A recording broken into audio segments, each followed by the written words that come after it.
I sent a letter to President Biden requesting a meeting to discuss the border crisis. As of today, I still have not received a response from him or anyone in his administration. But in that short time period of 2 weeks, the situation at the border has only worsened. The United States now has an unprecedented 13,000 migrant children in custody. At least one migrant facility hit 729% capacity, and the mass influx shows no signs of stopping. When I toured there, I went to the El Paso facility. It was built during the Trump administration. 98,000 square feet. They said they built it so large that they would never meet capacity. That day, that Monday, they did something they didn't think they could do. They surpassed capacity for the very first time. 1,040. And what that meant was 120 Border Patrol agents who were supposed to be protecting our borders got pulled off to be in that facility.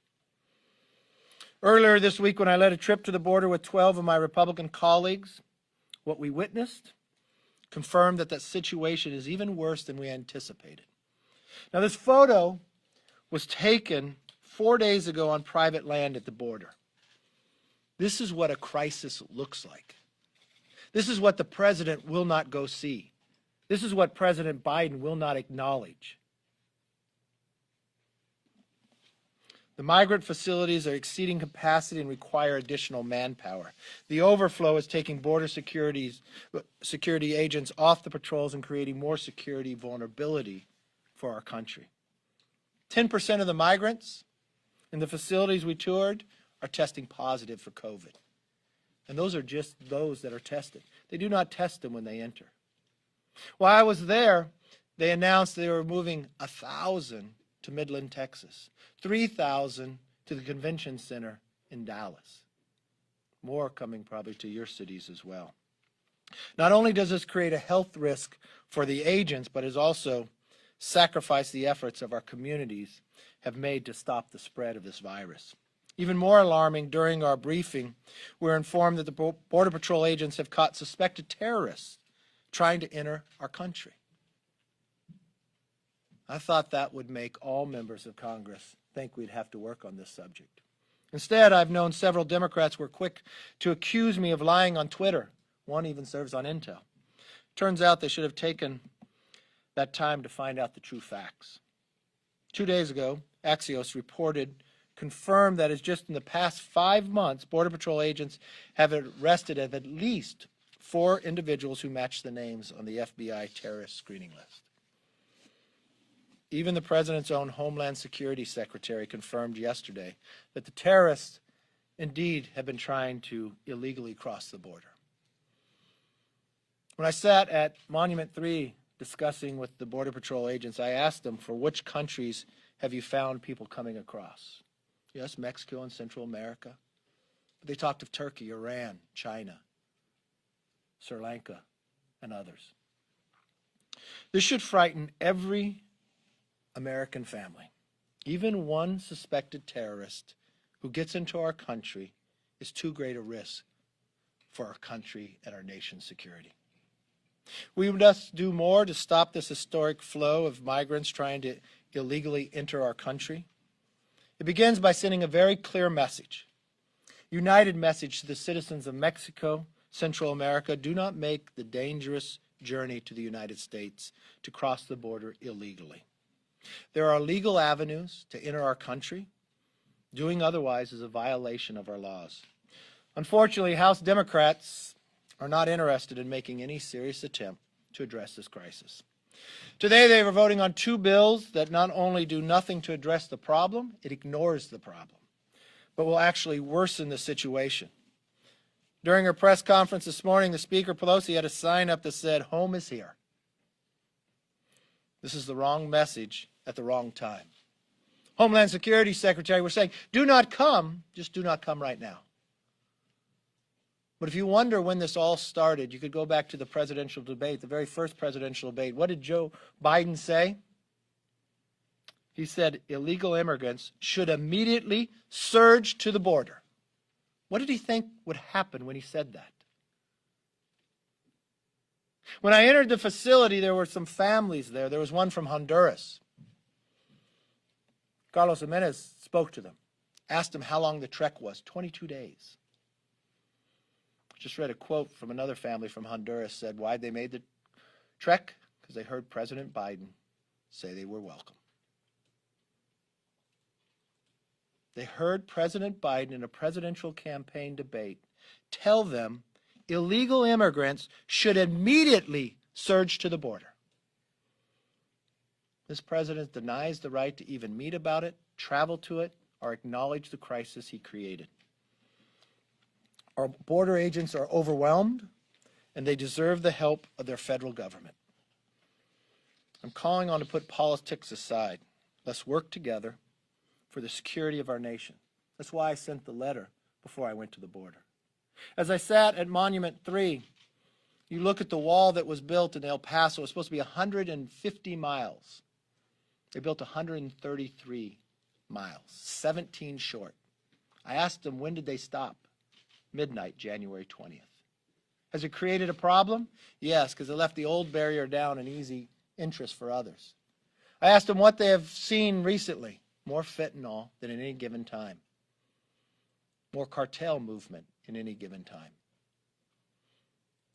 President Biden's own secretary says we're going to meet an all-time high, but still won't use the word crisis.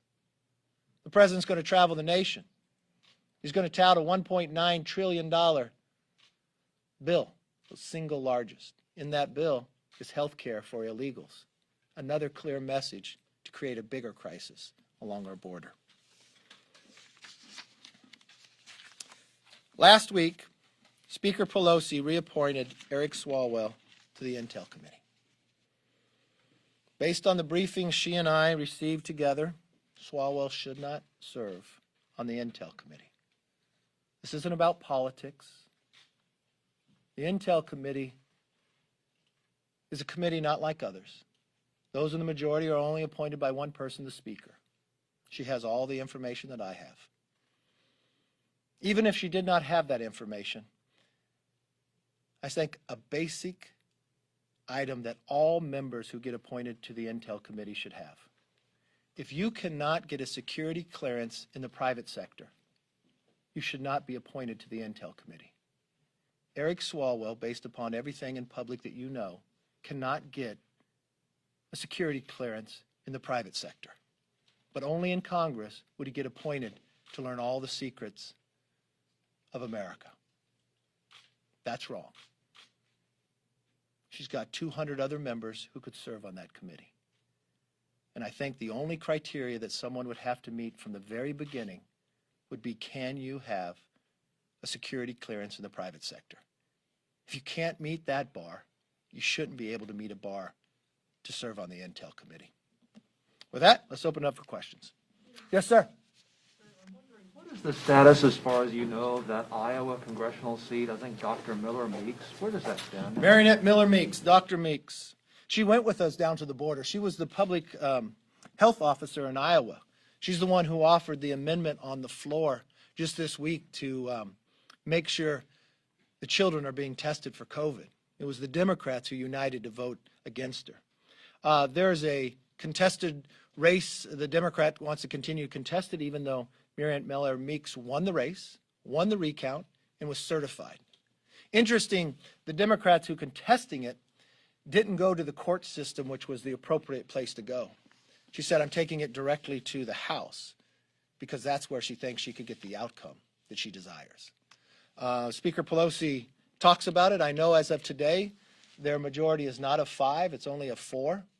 I've watched this majority do things that no Congress in the past have done. I would not put it past them to try to steal a race. They did it before in 1985 at the Bloody 8 of Indiana, but they should not be able to do it now. They should uphold exactly what the recount said. Yes, ma'am. Peter McCarthy, would you define January 6th as an insurrection? Yes. And also, Yes. on the 9/11 style commission? Yes. Where does this stand? Have you spoken with Speaker Pelosi? Is there any path forward? I think the path forward very easily. I mean, if you go back to the 9/11 Commission and those who ran it, Governor Keene and Hamilton, they laid out a the framework that would work. Unfortunately, the only person who's opposing that is Speaker Pelosi. I read today in some place that she maybe was in Punch Bowl. Does that give you a plug? Does that help you? Yes, sir. All right. Is that where I read it? You haven't said the sentence yet. Okay. I'll tell you. That she wants to go through committees that Democrats control, so it seems like she wants to do something political instead of get to the truth, instead of making something set up that is bipartisan, much like the 9/11 Commission. If she goes down that path, we know exactly what it is, just a partisan play. Have you given her any of your suggestions? Yes, I sent back to her. It's the same suggestions that the bipartisan commission, the Republican and Democrat said. You make it equal, number of Republicans and Democrats. You make it equal when it comes to subpoena power, that both have to sign off, and you don't start with any findings. That's how you find truth. But if you start with a premise that you only want it one-sided, you understand what the outcome is going to be. We've watched what she has done in the past when she appointed Honoré on the comments he has made. He's never should have been appointed.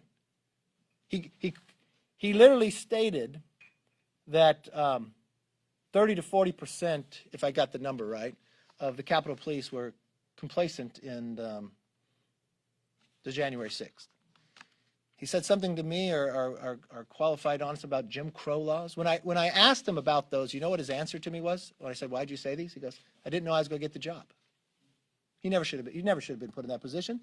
But the speaker picked him, knowing what he had said, not years ago, but just recently. So it seems as though she wants to put politics to this instead of get to the real answer. Yes. Yeah, regarding the Capitol Police, should acting Chief Pittman remain in her role as the leader of that department, or should there be a change in leadership? Well, she's acting. I think we should go and search for who's best, but the number one thing we should do is change the structure of that. But, no, I understand, a bipartisan contingent of lawmakers have agreed that it's antiquated, the Capitol Police Board, needs to be changed. I understand that. Do you think that she should continue serving as the leader of the department? I don't have enough information because it all rests with the speaker. Yes. Peter, what is your reaction to the Atlanta shootings this weekend? Do you condemn violence and discrimination against Asian Americans? Oh, yes. Condemn them completely. I mean, in terms of some of your colleagues who have suggested the former I don't think president any and some colleague would not Republicans have condemn that fanned the flames violence. with Anti-Asian rhetoric. I mean, do you regret using terms like Chinese coronavirus and I don't know. Does CNN regret that? Does the Democratic committee that started out regret that? I would wait to see why the shooter did what he is. But if the virus came from China, and I think the knowledge we had at the time is exactly that, I don't think people, from the standpoint, should go after any Asian from any shape or form, and I condemn every action to that. Yes. I have just two questions. Just two. Following up on that, on Honoré. Well, first of all, did you put in Punch Bowl that part, or did I wasn't give you actually wrong paying credit? attention to what he said, so, yes, I think we did something on the 9/11 Did you not Commission. write this? Should I talk to John You instead? should talk to Brett. Okay. No, I was. You're gonna- sleeping in today. Okay, go No, ahead. I'm What's your sleeping in. questions? Did do you take issue with what Honoré has suggested in any way? Well, you're saying what he suggested. What part is Well, he suggesting? He issued a report based. I don't think the report has merit based upon, if you don't change the structure, the outcome's not going to change. I don't think Honoré should have been in charge of this based upon his comments not long ago, but short ago. He had a preconceived notion that was wrong. So I disregard the report entirely because of that. And number two, what was You said there was a surge at the border because of something Biden said in the debate. What did he say in the Okay, debate? what Biden said in the debate, let me get it for you. You can paraphrase it. Well, he said in the very first debate, well, I don't want someone to yell at me. Okay, here we go. I don't have my glass on. In the first Democratic primary debate, Biden says when he's president, illegal immigrants should immediately, this is quote, immediately surge to the border. I could play the video if you want. Okay, you trust me? All right. I'll send it to you. So if I may ask a question back. If you were that Honduras family and you're reading this and the person running for president said, you should immediately surge to the border, He wins the presidency, and what's the first thing he does? He says, I'm going to make 11 million illegal immigrants citizens. The Democrats put on the floor today before and changes the Dreamers bill to not that you had to be here before, but just by January, that he removes remaining in Mexico policy, he removes the PACER policy, he stops the building of the wall, he questions whether to keep Title 42. That's why you put your whole family together and make this trek, because you just listened to what President Biden said. No law has changed by moving of Congress. This entire crisis is created simply by Joe Biden's actions and words. And when I watched him on Stephanopoulos the other night, finally said, well no, don't come. His own administration, his secretary said, we're saying don't come, not to come, but just come later. He's still telling you to come. He's created this crisis that he won't acknowledge, that he won't even go visit to see, and now he's denying press from even to watch or see what's happening in the border stations. These border agents are spread so thin. That 1.9 trillion had no money to help them. While I was going through this brand new processing facility that's 98,000 square feet, that had just hit capacity that they never thought would happen, they're taking their parking lot and now they're putting up tents. And they're taking their operational money to do it. And they're removing agents from the border that they're trying to protect, where the wall was stopped being built from people coming over to care for these individuals. And the president denies the right to even go there, and denies the right of press to even cover it. And he said in his own words, while he was running for president in a presidential campaign, illegal immigrants should surge the border. That's exactly what's happening, and that's why. Mr. Leader. Yes. Mr. Leader. Thank you, Mr. Leader. Congress is now taking tougher stance on China's human rights abuses, but there's one action that they still haven't taken on, which is forced organ harvesting from prisoners in China. There's a bipartisan bill that's being introduced recently by Congressman Chris Smith, and that is aiming to combat China's forced organ harvesting practices from prisoners, from religious groups and minorities. Would you support that? Yes, bill? yes. Do you think China should be held accountable for it? Yes, that and many more. Yes. Regarding Swalwell, Yes. are you suggesting that he has applied privately for a security clearance and was denied for that? Because I believe the No. I'm not suggesting he applied privately. I'm suggesting that the criteria to get a security clearance, that he cannot meet it based upon the information in the public today. It's not what I'm applying. You talk to the intelligence community and others. They're the ones who set the criteria and told me he couldn't make it. Do you believe that any Democrats will sign on to this, given that the FBI concluded he has no wrongdoing and was cooperative? Wait. FBI told you that? It's in the public. I think you should have a different briefing if you're allowed to have one. Mr. Yes. Leader, the Iowa race.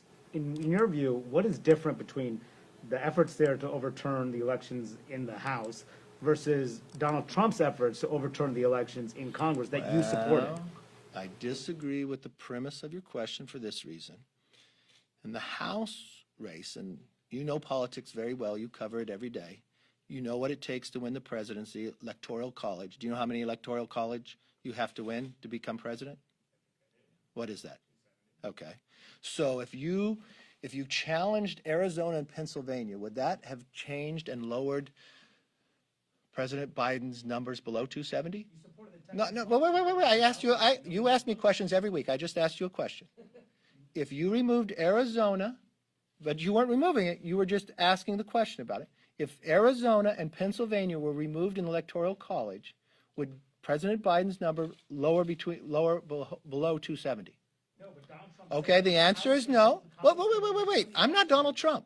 So you're asking me the question. I'm answering your question.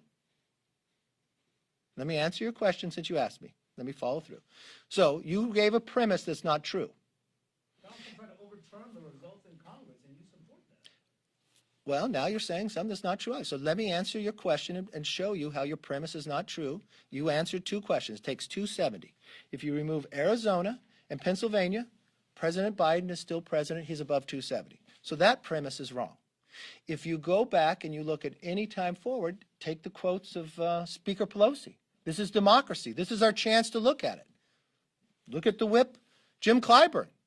Look at the chair of rules. When they challenged Ohio, would that change the outcome from the Electoral College for President Bush? I can answer the question for you. Yes, it would. Yes, it would. But in those cases. In those cases, what? The losing candidate didn't organize a rally and say, stop the steal, we can overturn the certification of the Electoral College on January 6th. Okay, do you want to talk to Trump, or you want to ask me the question? Because I'm here right now, and I'm showing where your question doesn't hold merit. Now, let me show you another answer to your question. You supported Texas lawsuit. Do you regret supporting that? No, I don't. You know why? Because it's going to the court. Number of battleground states. All right, tell me when you're done with your questions and when I can answer. Are you done? Can I answer now? Okay. Now, which question did you want me to answer? Because you didn't like the last one I answered. Lawsuit that would have invalidated millions of votes. So that's your question now. Should I have supported Texas law? The answer is yes. You know why? Because that's where you go, to the courts. Now, let's frame that, since you just asked me that question. Let's put that, since you mixed it with the congressional question. Did the Democrat member, she's not a member, candidate, go to the courts or go to Congress? Because the system says she could go to the courts. Did she go there? She did not go to the court. She came to Congress. And what was her answer of why she came to Congress and not go to the courts like the system says she should? Do you know what her answer was? She didn't have time. No. She did not say she didn't have time. You know what she said? Because that's the place I can get the outcome I want. That's what she said. So the premise of your question doesn't work. So if your premise of the question of going to the courts, she didn't go to the courts. Did she win it on Election Day? No. Did she win it in the recount? No. Does Speaker Pelosi say it's just 6 votes? She's got 6 members that's going to disenfranchise the more than 400,000 people that voted in that district. Pure politics. So what I believe, because you study politics so well, don't mistake things that aren't the same. But did you or did you not support Donald Trump's effort to overturn the election? No, didn't we just answer this the first time you asked it? You even answered. How many electoral votes does it take to get to 270? That's certain. You never raised any concerns about Donald Trump's efforts to organize a rally, to say that he would stop Congress. No, he does this every time. Let me ask you this. Have you ever asked me a question on a bill coming to the floor? Huh? I have. You have? What was it? I forgot. You asked me the same question, the same time, in the same place. It doesn't matter what time of year it is. And 9 times out of 10, you have it wrong. So I answered your question. It's nice to have you here. Do you agree or disagree with Trump when he said the other day on Fox, quote, our Supreme Court and our courts didn't have the courage to overturn elections? I didn't see it. Do you agree or disagree with that? It's a simple question, sir. What's the question? You asked me, did I agree with what Trump said? I didn't see what Trump said.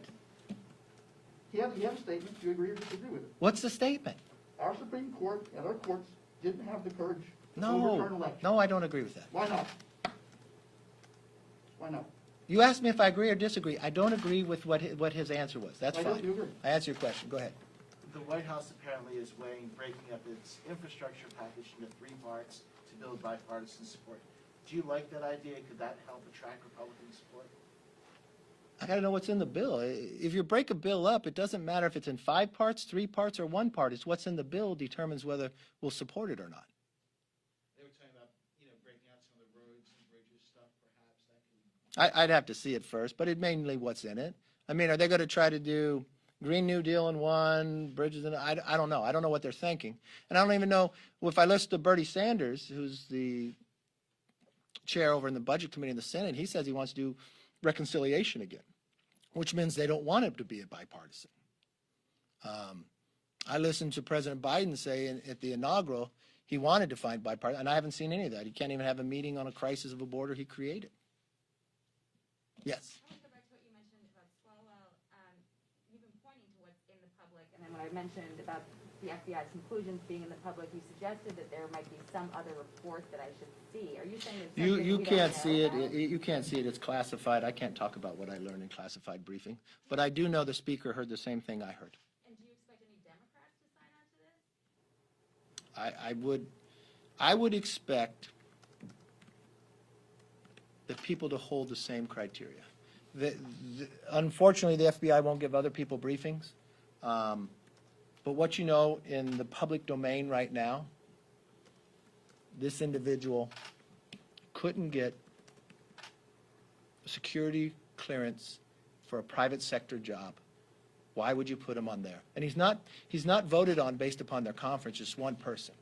So all the time before, Democrats could hide behind Nancy Pelosi. It's not about politics. This is surely about members know what Intel Committee gets to review and know. He doesn't rise to that occasion. And unfortunately, he should not serve there. And Democrats should vote with it too, yes. And it's not personal about him. But everything It's I not the see right place for him. shows that he was targeted by a foreign government, not that he was cooperative with it. I or cannot, aware of I it. cannot talk to you about what I was given in a classified briefing. But I believe even what you know in the public domain, if in the public domain he can't in the private sector get a security clearance, that should be the basis of whether anybody can even apply to be on the Intel Committee. On what ground could he not get one? Simply what you know in the public domain, he could not get it today. So how does that disqualify him personally? If he doesn't have any cooperation, someone externally targets you, the FBI. I says cannot cooperate, tell you either what do I it was, I tomorrow. cannot tell you what I was briefed in a classified briefing. But what's in the public domain, he does not rise to the occasion to get a security clearance in the private sector. If you cannot get a security clearance in the private sector, you should not be able to be on Intel. As easy as that. You don't have to know what's in classified briefing, but that criteria he cannot meet. He should not be able. I would not allow and I would not appoint a Republican to the Intel Committee that could not get a security clearance in the private sector. Simple, basic, where we're at. Yes, ma'am.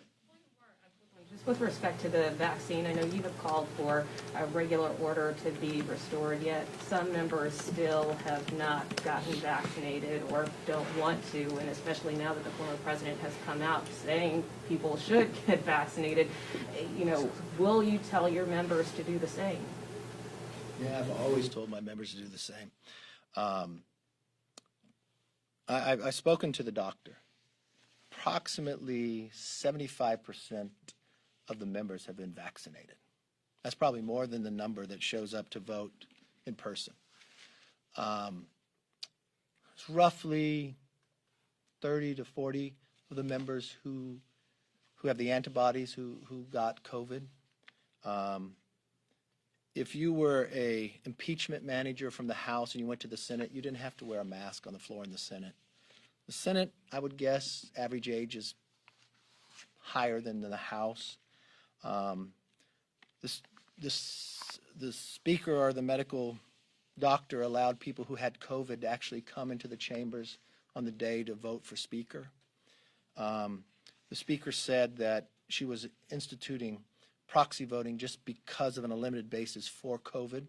The members have to sign a document, the reason why they can't be there. I think we're at a different point in time when those thresholds came, and I think we're at a higher threshold by our vaccination. I think we should change the duration of the votes. I think the proxies should end. I think we should go back to working in committee. I think bills should actually come through committee before they come to the floor. And I asked her in a letter last week, what is her plan and when is the timeline for that? Because with every given day, so what's that number then? I mean, well, then is that our plan? Have we thought of this? Why shouldn't we plan for when we could go? Should we take down the wall around the Capitol? Should it be easier for a citizen to visit the Capitol than for an illegal person to come across the border? I mean, these are simple questions that if you're a Speaker of the House, you should have a plan. If she can't come up with a plan, I'll provide a plan. Every single day, the percentage goes higher for who's vaccinated on the floor. Why can the Senate, when they speak with not around, not wear a mask? Why can the CDC now tell us as a family unit we can come together without a mask, but you can't do that on the floor of the House, even though more of us are vaccinated than probably the majority of the United States. And why were we told to vaccinate early then? I mean, I think if we're essential, we should work, and it should be essential that we do our work. So my only question to her is, what's the plan to do that? And I would think, as Speaker, you would plan those things. Do you wake up one day and say, oh, now is enough? That's my only question. Yes, sir. Following on her question, if you're essential as a member of Congress, Yes. presumably should be, shouldn't you also just get vaccinated, just be able to allow everyone to do their jobs here? I don't know if I understand it. Say it again. If you're essential as a member of Congress, an Yeah. essential worker, Yeah. shouldn't that also indicate that you should get vaccinated as soon as possible to allow things to get back to normal as quickly as possible, especially on the floor? Are people not? I mean, what's the premise of your question? There seem to be, you say there are 75% people, members vaccinated. Probably higher by today. Presumably some of those are voluntarily not vaccinated. Yeah, there are a number of members, when I ask them, not that they won't get vaccinated, but they feel that they shouldn't get vaccinated until their community gets vaccinated. That's a personal choice. I respect that. There are members who haven't been vaccinated because they had COVID, because they can't get the vaccination yet. But I think all of you would say, if we're at 75 last week, we're probably higher today. That's a pretty high number. You're all sitting together. I bet there's not 75% of you have been vaccinated. You're showing up for work. You're not proxying in your work, are you? This is my first day here in 2 weeks. But you wore a matching mask with your shirt, so you're pretty impressive. I like that. Looks good. All right. Thank you all very much. Have a good day.